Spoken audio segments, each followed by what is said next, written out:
Tanaman cendawan merupakan satu cabang aktiviti pertanian di bawah kategori tanaman berpotensi di mana ianya telah diusahakan secara komersial sebagai satu industri yang baru. Cendawan atau kulat dahulu kala hanya dikenali sebagai tumbuhan liar yang hanya didapati di sekitar kawasan kebun pada masa-masa yang tertentu. Kaedah menanam cendawan telah maju dengan pelbagai teknologi yang diubah suai dari semasa ke semasa dan juga selain dari penggunaan segar dapat diproses untuk dijadikan makanan proses, perubatan, kesihatan dan sebagainya. Projek cendawan merupakan salah satu komoditi yang dimajukan di kawasan projek khas kawasan oleh Jabatan Pertanian dan PPK LPP. Nama saya Bu Iswan, anak perempuan Bu Iseng Wan. Saya kerja dekat Hofung dah 6 tahun dah. Jawatan sebagai eksekutif lah, marketing. And then syarikat kami menjalankan aktiviti penanaman cendawan inoki mushroom atau dikenalkan golden needle mushroom yang dibimbing di bawah Jabatan Pertanian Kuala Muda. So kita punya pasaran sekarang kita ada ekspor ke Indonesia, Singapura, Taichung dan Vietnam. Terdapat beberapa jenis cendawan yang berpotensi untuk dimajukan di Malaysia, sama ada yang sesuai diusahakan di kawasan tanah tinggi ataupun di kawasan tanah rendah. Kilang kami menanam cendawan inoki mushroom atau dikenali sebagai golden needle mushroom. Jenis cendawan ini adalah dari Taiwan. Okey, dah dibawa masuk ke Malaysia dan ditanam di kilang pertama lah dekat Malaysia dan dibimbing oleh Jabatan Pertanian Kuala Muda. Kami juga mempunyai CJ organik. So bermakna kami tak guna baja, bahan kimia dan sebagainya lah. Cendawan inoki ini kami menggunakan beberapa jenis raw material, bahan medium yang terdiri daripada kulit kacang soya, jagung yang hancur kering, oat dan lain-lain bahan jugalah sebagai ramuan untuk menghasilkan inoki mushroom. Tanaman cendawan pada awal tahun 1960-an diusahakan secara tidak serius menggunakan batang-batang kayu terutama untuk jenis shiitake dan juga telinga kera. Tidak ramai pengusaha yang mempunyai kemahiran untuk pengeluaran cendawan di Malaysia pada awal tahun 1960-an. Pada tahun 1970-an, barulah penggunaan jerami padi digunakan dan diikuti dengan bahan kapas pada tahun 1980-an. Pada masa kini, dengan adanya bahan buangan habuk kayu getah dan juga campuran bahan-bahan media baru, perusahaan cendawan menjadi satu industri baru pertanian yang mendapat perhatian ramai usahawan. Cendawan jenis tiram kelabu menjadi pilihan ramai usahawan di kawasan tanah rendah. Antara teknik-teknik penanaman cendawan di Malaysia ialah teknik campuran media. Pada masa dahulu, kaedah mencampur media cendawan dijalankan secara manual di mana bahan dedak, kapas dan habuk dan bahan-bahan lain digaul menggunakan penyodok secara manual. Campuran yang dihasilkan adalah lambat dan kualiti campuran media bergantung kepada kepakaran seseorang pekerja.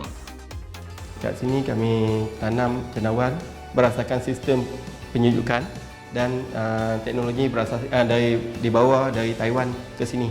Okey, di sini cara penanaman boleh dikatakan menggunakan 100% tenaga kerja mesin berteknologi tinggi, di mana tenaga kerja manusia hanya digunakan di setengah tempat sahaja. Pada masa ini, mesin pembancuh media ataupun mixer telah digunakan dengan kapasiti 25 hingga 50 kg setiap bancuhan dengan campuran yang lebih seragam. Mesin ini berharga antara RM6,000 hingga RM10,000 bergantung kepada jenis, model dan kapasiti. Mesin ini juga mempercepatkan proses membuat campuran media. Hasil cendawan yang dikutip mengikut jadual dan boleh dijadualkan pengeluarannya. Lazimnya, cendawan dipetik setiap hari dengan memotong menggunakan pisau tajam dan kemudiannya dikumpulkan. Bahagian akar cendawan akan dibuang dan digradekan mengikut saiz. Malaysia pada tahun 2001 sehingga 2004 telah mengimport sebanyak 7 juta kilogram cendawan dengan nilai RM65 juta, manakala keluaran untuk ekspor cendawan dari Malaysia pada masa yang sama hanyalah sebanyak 421,000 kilogram dengan nilai defisit sebanyak RM56 juta. Selaras dengan Dasar Pertanian Negara Ketiga atau DPN3 menjadi hasrat kerajaan untuk mengurangkan import makanan dan meningkatkan ekspor makanan, maka projek tanaman cendawan wajar dimajukan lagi.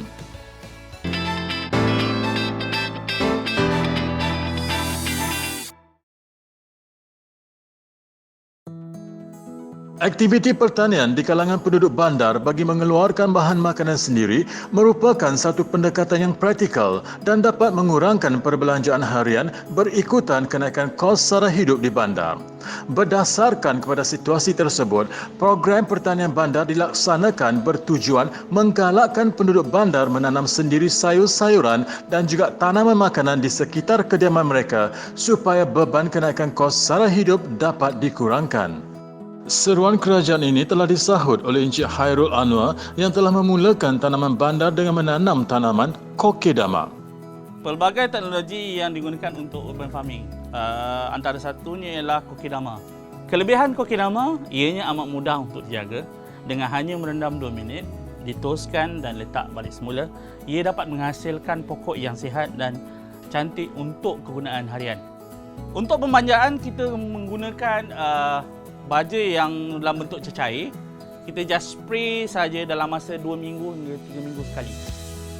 Proses penghasilan kokedama dengan menyediakan media tanaman yang biasa seperti tanah, sekam bakar pelait, baja dan juga sabut. Media tanaman tadi dikepalkan dengan campuran sedikit air untuk menghasilkan bentuk berbola. Setelah itu, masukkan pokok di dalam kokedama dan berbola tadi yang dilapisi oleh lumut dan benang kerana lumut dan benang ini adalah seperti jaringan yang menghalang tanah campuran daripada gugur dan terlepas dari berbola. Setelah siap, ia dihias di atas piring kecil. Dan proses ini hanya memakan masa selama 45 minit hingga 1 jam. Kebanyakan pokok yang dipilih adalah pokok di dalam rumah dan pokok yang tidak memerlukan cahaya matahari yang banyak. Kokedama adalah mudah untuk memilih pokok. Ada pokok yang ada masalah tetapi apabila dimasukkan ke dalam kokedama, semuanya akan menjadi mudah. Teknik rendaman digunakan di mana berbola kokedama ini direndam ke dalam air selama 2 hingga 3 minit. Setelah itu ditoskan airnya sehingga ia tidak menitik dan proses ini hanya berlangsung selama 1 sehingga 2 minit. Dan setelah itu, letakkan di atas piring hiasan dan dihias di dalam rumah. Antara kebaikan menggunakan teknik kokedama ini ialah teknik penjagaannya yang mudah, di mana ia perlu direndam sebentar dan boleh bertahan sehingga 4 hingga 5 hari. Keperluan penyiraman bergantung kepada keadaan kawasan. Jangka masa tanpa siraman membolehkan pokok ini ditinggalkan ketika tuan rumah pergi bercuti dan sesuai untuk keperluan pejabat yang memerlukan pokok yang menghijau. Dengan pembajaan yang kerap 2 minggu sekali, dia boleh maintain dan serupa seperti dalam hidroponik, irigasi dan teknik-teknik kaedah yang lain. Untuk teknik penanaman kokedama, mereka tidak memerlukan kos yang tinggi untuk menghasilkannya kerana ianya terhasil daripada lumut, benang dan tanah campuran. Ia bukanlah susah untuk mereka yang ada masa tapi ingin menanam cara yang amat mudah. Sebab dengan cara ini sebenarnya apa yang dinilai daripada pandangan sebenarnya lebih bernilai daripada wang ringgit. Mereka membayar lebih untuk kepuasan bentuk yang cantik, pokok yang boleh digunakan sebagai makanan untuk mereka di rumah. Dan akhir sekali, ianya mudah untuk diselenggarakan dan juga mudah alih.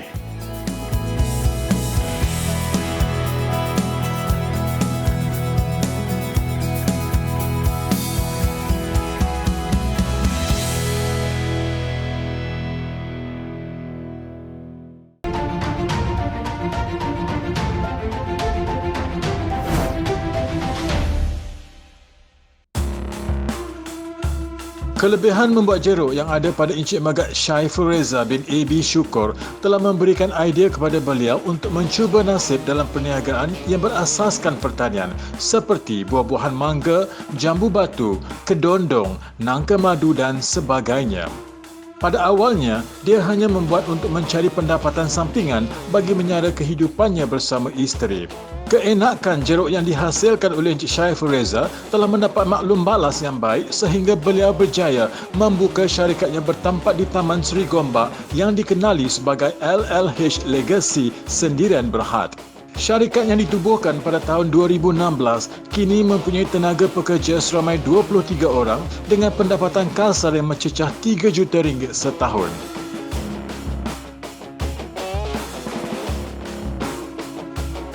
Walaupun tidak mempunyai tenaga dan modal yang mencukupi untuk mengeluarkan lebih banyak pengeluaran, namun syarikat yang beroperasi di kedai 2 tingkat ini telah berjaya memasarkan produk keluaran mereka ke Singapura dan juga Brunei. Antara visi mereka untuk 5 tahun yang akan datang ialah mereka ingin membantu usahawan yang baru mengenal erti perniagaan untuk berjaya di samping untuk menyediakan tabung bantuan bagi mereka yang memerlukannya. Mereka juga ingin mempelbagaikan produk keluaran mereka seperti aiskrim dan minuman jenama sendiri.